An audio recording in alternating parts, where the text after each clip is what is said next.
Как изменился генофонд казахов за последние 10 лет? Азамат Сыздыкбаев.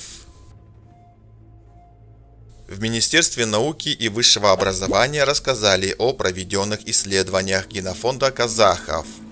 В Министерстве привели данные исследований за последние 10 лет.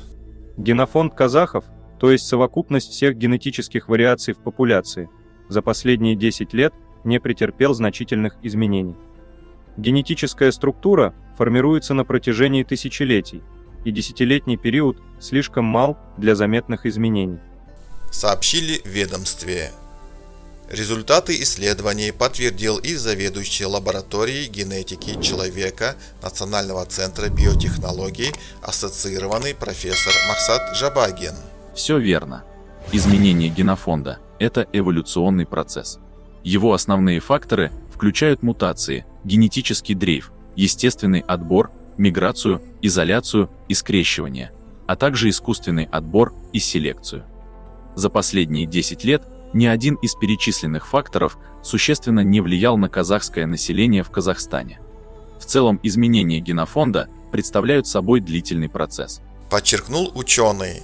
По его словам, генофонд казахов не менялся с 13 века.